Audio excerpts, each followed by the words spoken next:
কথা বলতে পারি না। কথা যখন শুরু হয় তখন ওটা লেখাটা এক সাইডে চলে যায়, কথা অটোমেটিক বের হতে থাকে। আল্লাহ পাকের রহমত, এটা আমার কিছু করার নাই। নিজেকে প্রমোট করার জন্য কথা বলছি, বারবার বলছি কথাটা, কারণ আমি জানি আমাকে নিয়ে যখন কেউ ভালো কিছু করার জন্য ভালো কথা বলবে তাকে নিয়ে সমালোচনা করবে, যে কিছু করবে কিছু বলবে তাকে নিয়ে সমালোচনা করবে, যে কিছু বলবে না উরুঙ্গে মার্কা তাকে নিয়ে কেউ কখনো সমালোচনা করে না। যে মসজিদে যায়, আমার আফসোসের বিষয় ওইদিকে কথা বলে, যে মসজিদে যায় তাকে আমরা শত্রু মনে করি, যে দোকানে বসে থাকে হাফ প্যান্ট পরে তাকে আমরা শত্রু মনে করতেছি না। মুসলমান, আরে মুসলমান কোথায় রে ভাই? মুসলমান কোথায়? 90% মুসলমানের দেশ। আরে মুসলমান শুধু এখানে রয়ে গেছে, এখানে। এটা বুঝতে পারছেন তো?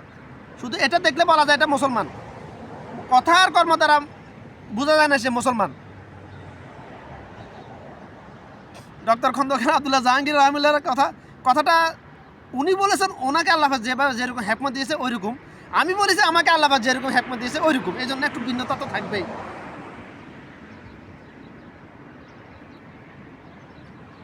আমি বলতেছি ওনার কথাটা আমি শুনছি গত 2 দিন আগে, আর আমি বলতেছি অনেক আগে থেকে, অনেক বছর আগে থেকে। উনি তার মানে এনে যে উনি অনেক 2 দিন আগে বলছে এটা না, আমার কাছে এসেছে কথাটা 2 দিন আগে।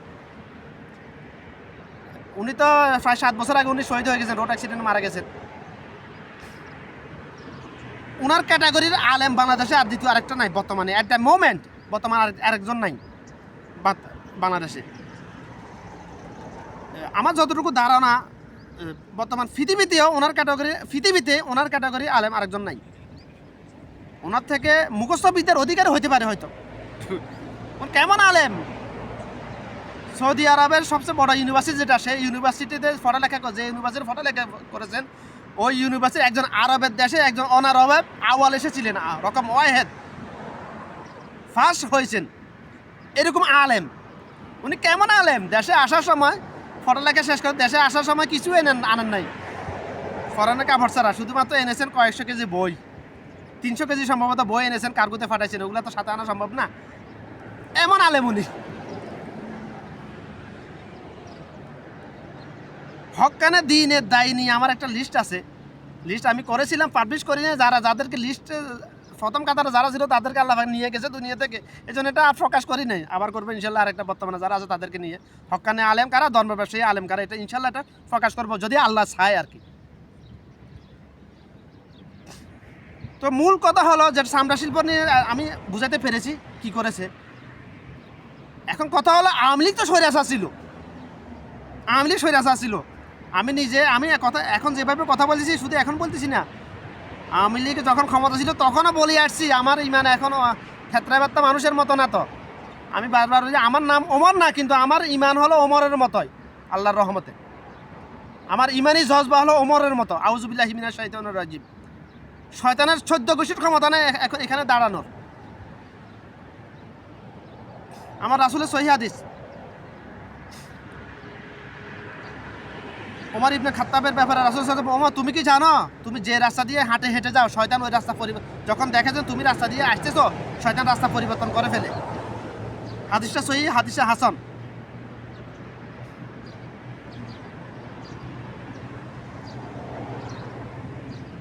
যেদিন থেকে আমি এই হাদিসটা শুনেছি, যেদিন থেকে এই হাদিসের উপর অ্যানালাইসিস করেছি, ওই দিন থেকে আমি এরকম হয়ে গেছি। আমাকে আল্লাহ ভাই এরকম করে দিয়েছে, আমার কোনো ক্ষমতা নেই ভাই। শয়তান নিয়ে আমি যে লেকচারগুলো দিয়েছি গত কয়েক বছর মধ্যে, আগে কথা বলতাম না, আগে শুধু লেখালেখি করতাম। আমি প্রায় 500-র উপর আমার আর্টিকেল লেখা আছে টোটাল এই পর্যন্ত, কোরআন হাদিস নিয়ে, দুনিয়া এবং আখিরাতে কামিয়াবি হওয়ার জন্য। এখন বলতেছি, কথা বলা তৌফিক দিয়েছে, এই জন্য হেকমত দিয়েছে, এই জন্য কথা বলতেছি। আগে হেকমত দেয় না, এই জন্য কথা বলি নাই।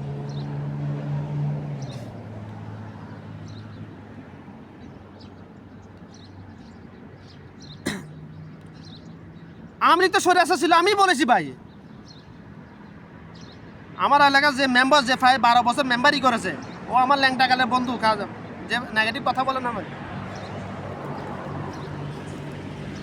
তখন ও যখন ক্ষমতা ছিল, খারাপ, খুব ভালো মানুষ, আমার বয়সে, আমার ল্যাংটা গালের বন্ধু, আমার সমবয়সী, খুব ওর মতো ও যে যে কাজ করেছে 12 বছরের মধ্যে দেখাইছে, গত 30 বছর আমাদের এলাকার কোনো চেয়ারম্যান মেম্বার ওরকম কাজ করে নাই, করতে ফাইতে করে নাই। যেদিক থেকে যা পেরেছে নিজের পয়সা খরচ করে, নিজের পেট্রোল খরচ করে মানুষের দুয়ারে দুয়ারে নিয়ে পৌঁছাই দিছে ও। কিন্তু আফসোসের বিষয় হলো তাকে দুনিয়ার প্রতি ক্ষমতার লোভে তাকে এলাকা থেকে দূরে রাখার জন্য তার নামে মিথ্যার মামলা দিয়ে রেখেছে কিছু ক্ষমতা লোভী, কিছু দুনিয়া লোভী মুনাফিক নাস্তিকরা। বলতেছিলাম ইউনুস বাংলাদেশের মানুষ আবেগে হুজুকি কেন বলতেছে, প্রমাণ ছাড়া কথা বলি না আমি কখনো, আল্লাহ কসম। ইউনুস আমেরিকার দালাল, ইহুদি নাস্তিক খ্রিস্টানদের দালাল, এটা প্রকাশ্য সত্য। ইউনুস আমেরিকার এজেন্ডা, এটা প্রকাশ্য সত্য। ভাই আমি পড়ালেখা করেছি, 12-14 বছর পড়ালেখা করেছি, আমি বইতে পাইছি তো এগুলা। তোমরা তো এখন সোশ্যাল মিডিয়ার যুগে কারণে কথাগুলো শুনতেছো। ইউনুস সুদখোর, এখন সুদখোর কি ইউনুসকে গত 20-25 বছর ধরে যে সকল আলেমরা ইউনুসকে সুদখোর বলেছে তারাই এখন ইউনুসের ফাঁসাটা শুরু করে দিয়েছে। আমি নাম নিলাম না, আমি নাম নিলে আমার ধর্মের দিকে কথাগুলো আসার জন্য নাম নিতেছি না আমি। যারা ইউনুসকে সুদখোর বলে আসতেছে গত 25-30 বছর ধরে, তারা এখন ইউনুসের ফাঁসাটা শুরু করে দিয়েছে। তারা ইউনুসকে এখন নবী রাসূলের জায়গা নিয়ে বসাই দিতেছে। তারা ইউনুসকে বলতেছে চাচা তুই একটা বাপের বেটা কিছু একটা করে চারবি। আরে ইউনুস করে চারবেই তো, করে ছাড়তেছে তো। বাংলাদেশে আমেরিকার কালচার প্রতিষ্ঠিত করেই চারবে, করে ছাড়তেছে। ইউনুসকে পাঠানো হয়েছে এই জন্য, বাংলাদেশে আমেরিকার ঘাঁটি করার জন্য। প্রমাণ সেন্ট মার্টিনে বাংলাদেশের পর্যটক যাওয়া বন্ধ করে দিয়েছে কেন ভাই? চুপি চুপি যাই দেখো গিয়ে। সেন্ট মার্টিনে যারা আছে হাহাকার লেগে আছে। আমি পাইছি, আমি ভিডিও ফুটেজ পাইছি, আমি এটা নিয়ে, এটা আমার কাছে এটা আছে, দেখাবো প্রয়োজন হলে। প্রমাণ ছাড়া কোনো কথা বলি না। ইউনুস বাংলাদেশের উপর দিয়ে আরাকান অর্থাৎ মায়ানমারের রাস্তা করতে চাইছে, যেটা মায়ানমারের জন্য না, আমেরিকার জন্য, আমেরিকার গাড়ি চলাচলের সুবিধার জন্য, যাতে বিমান আমেরিকার ফ্লাইট বিমান নামতে পারে উঠতে পারে এভাবে, এই জন্য, অন্য উদ্দেশ্যে না। দেশের ইউনুস, আমার দেশের মানুষ, বাংলাদেশের মানুষ আবেগী হুজুকি ইউনুস ভালো করে জানে, কারণ ইউনুস একজন বুদ্ধিজীবী। তো স্বাধীনের পরে পাক হানাদার বাহিনীরা স্বাধীনতা ঘোষণা দেওয়ার পরে পাক হানাদার বাহিনীরা কী করেছে জানেন? সর্বশেষ যারা বুদ্ধিজীবী তাদেরকে খুঁজে খুঁজে মেরে ফেলেছে। ইউনুসকে ফাই না, এই জন্য মারতে পারে নাই। তো একজন ইউনুস বুদ্ধিজীবী তালিকায়, ইউনুস বুদ্ধিজীবী, ইউনুসকে নোবেল প্রাইজ দেওয়া হয়েছে বুদ্ধিজীবী হিসাবে। বুদ্ধিজীবী কেমন বুদ্ধিজীবী? দুনিয়ালোভী বুদ্ধিজীবী। অর্থাৎ সুদকে পুরা এশিয়া মহাদেশে সুদকে বাণিজ্যিক রূপে প্রতিষ্ঠা করার জন্য ইউনুসকে নোবেল প্রাইজ দেওয়া হয়েছে। আমি বইতে পড়েছি ভাই। বাংলাদেশের ক্ষুদ্র ঋণের প্রবর্তককে ডক্টর ইউনুস মোহাম্মদ, আমি তার নামের সাথে লাগাইতে চাই না। আবে হাতে ডক্টর কিসের? ইউনুসকে বলতে হবে। হাতে ডক্টর কিসের? হাতে প্রফেসর কিসের রে ভাই? হ্যাঁ কিসের ডক্টর হাতে? বাংলাদেশে ইসলামের আবির্ভাব ঘটাইছেন হযরত শাহজালাল রহমতুল্লাহ আলাই। বাংলাদেশে ইসলাম ঢুকেছে চট্টগ্রাম দিয়ে। আর বাংলাদেশে সুদ আগে ছিল, বাণিজ্যিক রূপে লাইসেন্সদারি সুদের প্রবর্তক হলো ইউনুসা। যারা পড়ালেখা করেছেন, এখন আছে কিনা জানি না শিক্ষা ব্যবস্থার মধ্যে কথাগুলা ইউনুস সম্বন্ধে, যেভাবে ওখানে সুদ বলে না, ক্ষুদ্র ঋণ বলছে। ক্ষুদ্র ঋণ মানে সুদ। বাংলাদেশের নারীদেরকে ঘর থেকে বের, স্বামীদের বিরুদ্ধে কথা বলার জন্য যাওয়ার জন্য উদ্বুদ্ধ করেছেন ইউনুসা। ঝড় বৃষ্টি মানব না, কিস্তকর চারবো না, একটা ডায়লগ শিখাইছিলেন ইউনুসা বাংলাদেশের মানুষকে। যারা সুদের সাথে জড়িত, কিস্তকরের সাথে জড়িত, তারা জানেন ডায়লগটা। এমন স্লোগান ধরাই দিছে ইউনুসের হাতে বুদ্ধিজীবী, হাতে ভালো করে জানে মানুষের ব্রেন কীভাবে ওয়াশ করা যায়, কলপ কীভাবে ওয়াশ করা যায় ভালো করে জানে। তো আপনাদেরকে কলপ কীভাবে ব্রেন ওয়াশ করেছে কি স্লোগান ধরা দিছে, একটা স্লোগান ধরা দিছে, সংস্কার সংস্কার সংস্কার। আমি সংস্কার করব। বা বাংলাদেশের মানুষ যেহেতু হুজুকি, সিলে কান নিয়ে গেছে বলে সিলের পিছনে দৌড়া দিয়েছে, কানটা আর হাত দিয়ে দেখতেছে না, সংস্কার করতেছে বাস। বিদেশি বিনিয়োগ বাড়াইবে এই জন্য একটা সম্মেলন করে প্রায় 2-3 কোটি টাকা খরচ করেছে, দেশের অর্থনীতি নষ্ট করেছে। কি বা মানুষ কি আবেগী, বা ইউনুস একটা কিছু করে ছাড়বে। ওই যে লেকচার দিয়েছে ওখানে এর মধ্যে, ও কনফারেন্সের মধ্যে কি আসিফ কি নাম তার, বা কি দেশপ্রেম। ইউনুসের একটা ফোন করে দেশে চলে আসছে। আরে দেশপ্রেম না, দেশের 12টা বাজানোর জন্য ইউনুস দেশে আসছে, পাঠানো হয়েছে দেশে। তোমরা এখনো বুঝতে পারবে না, বুঝতে পারবে তোমাদের বাংলাদেশের মানুষের আবেগ হলো, বিবেক হলো, চোর চুরি করে যখন হিংকুই যখন চুরি করে জিনিসপত্র নিয়ে চলে যাবে, সকালে হোশ আসে। এরকম বাংলাদেশের মানুষের আবেগ বিবেক।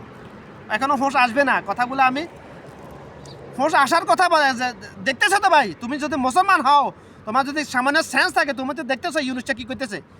এই যে নারী অধিকার কমিশনের প্রতিষ্ঠাতাকে ইউনুস, ওরা যে কথাগুলো বলতে, ওটা হচ্ছে আমেরিকার কাজ। নারী অধিকার কমিশনের সকল সদস্য যেগুলা মেয়ে লোক, এগুলা মেয়ে লোক না, এগুলা মেয়ে নামের কলঙ্ক, এগুলা মেয়ে লোক নামের কলঙ্ক, এগুলা মুসলমান ধর্মাবলম্বী না। এগুলা মুসলমানের ঘরে জন্ম হইতে পারে, তবে এগুলো খ্রিস্টান ধর্মাবলম্বী। এগুলা খ্রিস্টানের এজেন্ডা ইউনুস। এগুলা কথা এবং এদের কর্ম দ্বারা প্রকাশ্য সত্য এরা যৌবনকালে এরা বেশ্যা বিক্রি করেছে। এরা দেহ বিক্রি করে এরা নিজেদের জীবনযাপন করেছে যৌবনকালে। এটার কথা এবং কর্ম দ্বারা প্রকাশ্য প্রমাণিত। এবং কালকে দেখলাম হিজড়ারা নেমেছে। আমাদেরকে কেন নারী বলবে? নারী তো এটা একটা কি কথা বলে, আমরা ট্রান্স মানে ট্রান্সের পুরা শব্দ হচ্ছে ট্রান্সজেন্ডার মানে বাংলায় বলা হয় হিজড়া।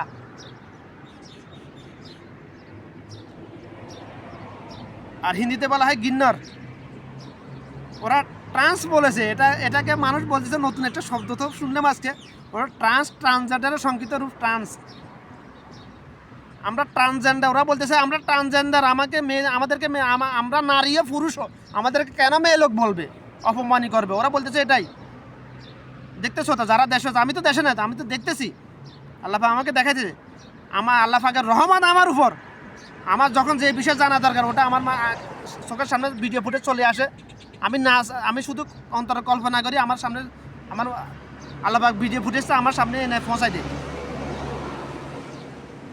কারণ আমি তো কথা বলছি আমার জন্য না, নিজেকে ভাইরাল করার জন্য, আমার দেশে দিন কায়েমের জন্য, আমার দেশের মুসলমান ভাই বোনদের বিবেক জাগ্রত করার জন্য, আবেগটাকে জাগ্রত রাখার জন্য। বাংলাদেশের মানুষ ইউনুচ্চা ধর্মদ্রোহী বললে হবে না, ইসলাম ধর্মদ্রোহী, খ্রিস্টান ধর্মাবলম্বী ইউনুচ্চা। তার পরিবারের সকল সদস্য খ্রিস্টান ধর্মাবলম্বী। ইউনুচ্চার মেয়ে খ্রিস্টানের নাগরিক। ইউনুসের মেয়ের অপেরা গান শুনেছেন কখনো? ইউনুসের মেয়ের অপেরা গান শুনলে বুঝতে পারেন সে খ্রিস্টান ধর্মাবলম্বী। ইউনুসের কর্মকাণ্ড দেখে বুঝতে পারেন সে তার চেহারার মধ্যে কোনো মুসলমানের কোনো নাম নিশান আছে? সে তার কথার মধ্যে মুসলমানের কোনো নাম নিশান আছে? তার নামাজ পড়া দেখেছেন? ঈদের দিন নামাজ পড়েছে কীভাবে? হাতে হুরে দুনিয়া সফর করতে পারে। এত নামাজ পড়তে গেলে বুঝি হাতে দাঁড়াতে পারে না, হাতে সেজদা যেতে পারে না, রুকু যেতে পারে না, এত শেয়ার লাগে না। কারণ হাতে খ্রিস্টান ধর্মাবলম্বী, এই জন্য হাতে মানুষের বিবেককে পুঁজি করার জন্য হাতে ঈদগাহে গেছে নামাজ পড়ার জন্য, এতটুকুই। হাতে নামাজ পড়ে না, তো নামাজ পড়লে ইমান না, নামাজ পড়লে যে ইমানওয়ালা এটা সত্য না। আমার রাসূলের পিছনে নামাজ পড়ে যদি মুনাফিক হইতে পারে, সহিহ হাদিস দ্বারা প্রমাণিত। এটা জানাজা নামাজ না পড়ার জন্য ওমর খাত্তাব রাদিয়াল্লাহু তাআলা আমার রাসূলের জামা টেনে ধরেছিলেন। আমার রাসূল ঝাড়া দিয়ে জানাজা পড়াইতে গিয়েছিলেন। আল্লাহ পাক সাথে সাথে ওহী নাযিল করেছেন, ইয়া হাবিব আপনি এটা ভালো উচিত করেন নাই, আপনি আজকের পর থেকে এরকম কোনো কাজ করবেন না। অর্থাৎ ওমর রাদিয়াল্লাহু তাআলা আনহুর মর্যাদা কেমন ছিল আল্লাহর দরবারে। কালা রাসূলুল্লাহ সাল্লাল্লাহু আলাইহি সাল্লাম, আমার রাসূল সাল্লাল্লাহু আলাইহি ওয়াসাল্লাম বলছেন আমার পরে তো কোনো আমি খতমে নবুয়াত, আনা খাতমে নবুয়াত, আমি খতমে নবুয়াতের সিল মারে দেওয়া হয়েছে আমাকে দুনিয়াতে পাঠানোর পরে। আমার পরে আর নবী রাসূল আসবে না দুনিয়াতে। যদি নবী রাসূল আসতো অবশ্যই ওমর নবী হয়ে যেতেন। ওমর রাদিয়াল্লাহু তাআলা আনহু আমার রাসূল এভাবে কথা বলেছেন, এটা সহিহ হাদিস। কেমন ছিল ওমর রাদিয়াল্লাহু আনহু, যার সিদ্ধান্তের উপর 5 থেকে 6 বার কোরআনে আয়াত নাজিল করেছেন আল্লাহ পাক, যার সিদ্ধান্তের উপর। অর্থাৎ আমার রাসূলের সিদ্ধান্ত আল্লাহর পছন্দ হয় নাই, ওমরের সিদ্ধান্ত আমার রাসূলের আল্লাহর পছন্দ হয়েছে। সাথে সাথে আল্লাহ পাক ওহী নাজিল করেছেন, কোরআন আয়াত নাজিল করে দিয়েছেন যার সিদ্ধান্তের উপর। এমন ছিল ওমর ইবনুল খাত্তাব। আমি কি না জানি কথা বলতেছি? আমি যে দেশে আছি এই দেশে আমি দিন প্রচার করা, এই দেশে আমি দিনে দাওয়াত দিতে যাকে সম্ভব হয়, যার সাথে আমার রিলেশন ভালো, তাদের কাছে আমি দিনের দাওয়াত দিই, তাদের সাথে আমি দিনের দাওয়াত দিই। আমি ওমানের বাসায় আমি একটা দৈনন্দিন জীবনে যত কথা আছে সব জানি। আমি ওমানের বাসায় আমার লেখা বই আছে, যারা দেশে থেকে নতুন আসে তাদের জন্য আমার লেখা বই আছে ওমানি ভাষায়, ব্যাকরণ সহ গ্রামার সহ লেখা আছে, কিছু কিছু সূত্র আছে ওমানি ভাষার, এগুলো যা মুখস্থ করলে একটা শব্দ জানলে 100টা শব্দ আপনি নিজে তৈরি লিখতে পারবেন, বুঝতে পারবেন, এরকম কিছু সূত্র আছে। তো যাই ওদিকে গেলাম না। কেমন ছিলেন ওমর ইবনুল খাত্তাব রাদিয়াল্লাহু তাআলা আনহু? আমি যে বলতেছি ওমরের শাসন, নাম ওমর না, কাম ওমরের, ইমানি জজবা ওমরের। যদি আমার কলবে যদি না থাকতো, যে আল্লাহ পাক আমাকে দিয়েছে, আমাকে আমার কলবে ওইরকম ইমান না স্থাপন করতে, আমি কি কথাগুলো বলতাম না তো। আমি ইমান আনার পরে যেরকম জাজরাইল মানুষ ছিলেন, হিম্মতওয়ালা ছিলেন, ইমান আনার পরে কার কয়েকশো গুণ বেশি হিম্মতওয়ালা হয়েছিলেন ওমর রাদিয়াল্লাহু তাআলা আনহু। যে ওমর যে রাস্তা দিয়ে হেঁটে যাইতেন, শয়তান ওই রাস্তা দিয়ে আর আসতে, ওই রাস্তার সাথে সাথে ওই রাস্তা বদল করে ফেলতেন শয়তান। এমনভাবে শয়তান বফাইতেন, যাকে শয়তান এমন, যে ওমর জুমার খুতবা দিতেছেন, এমন সময় একদল সাহাবিকে যুদ্ধের জন্য পাঠিয়েছেন অন্য একটা রাজ্যে। ওই সাহাবিরা,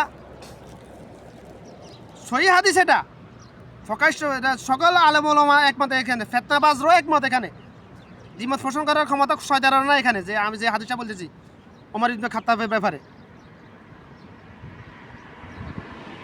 ওমর রাদিয়াল্লাহু জুমার খুতবা দিতেছেন, আমার রাসূলের ব্যাপারে এবং সাহাবীদের ব্যাপারে যখন খুতবার কথা আসবে, খুতবা পড়তেছেন এটা বলা যাবে না।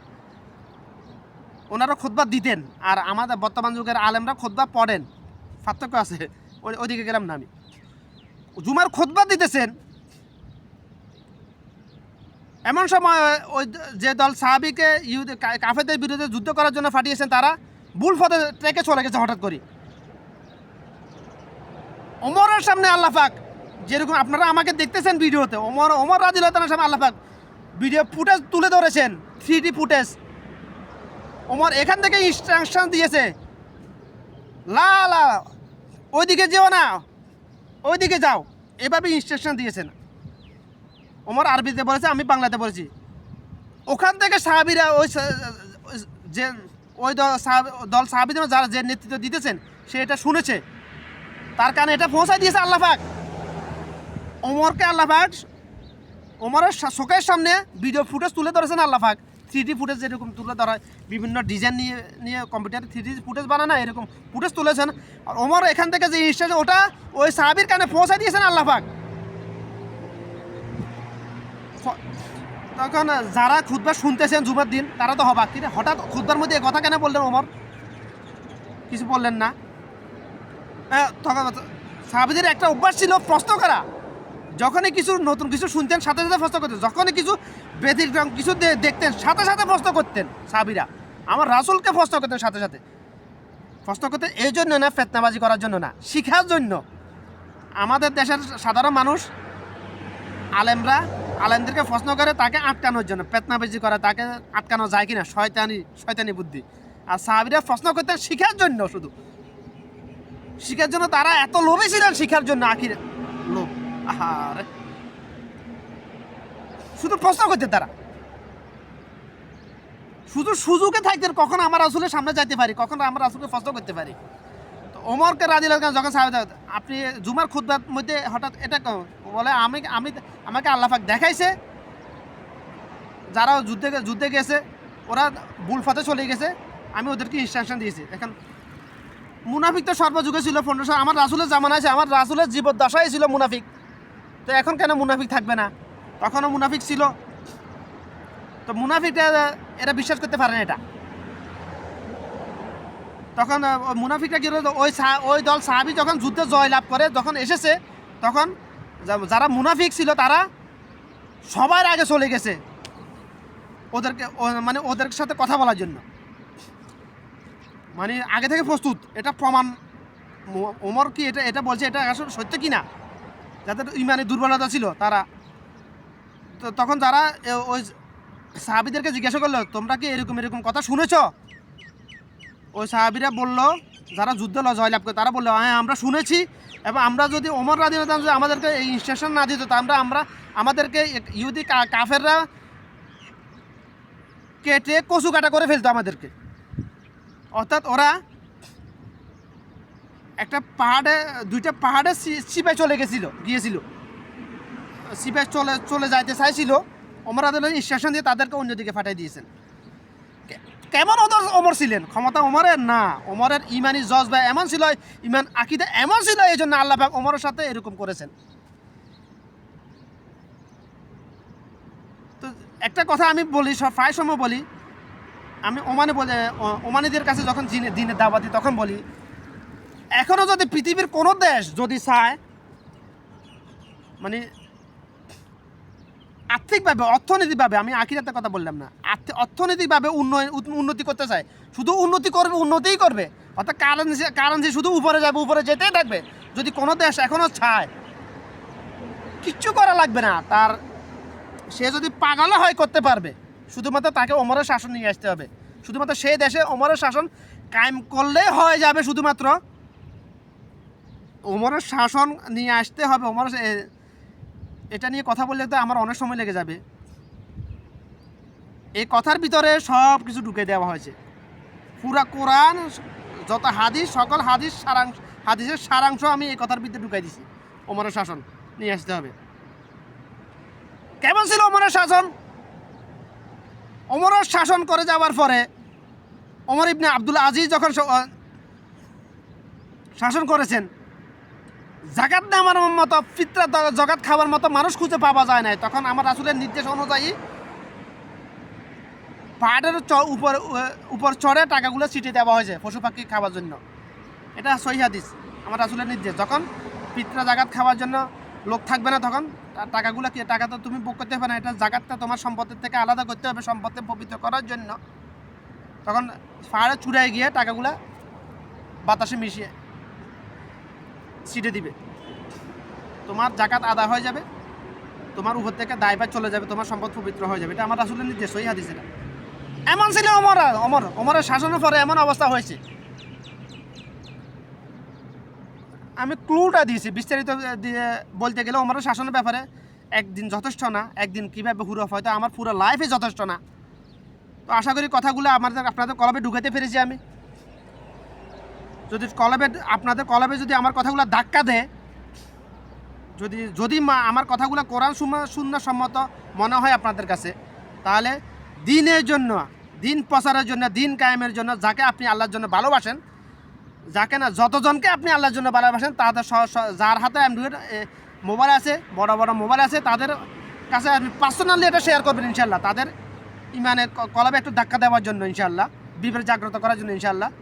বেশি না, আমার কমপক্ষে 10 জনের কাছে পাঠান, ওই 10 জনকে বলেন আরও 10 জন করে 100 জন, ওই 100 জনকে বলেন 100 জন করে, আর 1000, এভাবে পুরো দেশে ছড়িয়ে দেওয়া মাত্র 10 মিনিটের ব্যাপার। এটাও করতে পারবেন না, তাহলে আপনি কিসের মুসলমান? কেমন মুসলমান তুমি, কেমন মুসলমান? তো কলরবের বর্তমানে যে দায়িত্বে আছেন সাইদ আহমদ, কি কলরব ওর নাম, ওর গাওয়া এই গজলটা, ওর কণ্ঠ, ওটা লিখেছেন আইনুদ্দিন আজাদ, যিনি শহীদ হয়ে গেছেন, মারা গেছেন, কলরবের প্রতিষ্ঠাতা, যিনি লিখেছেন নৌকায় আর দানেশি, 2 সাপের এসে একে বিষ।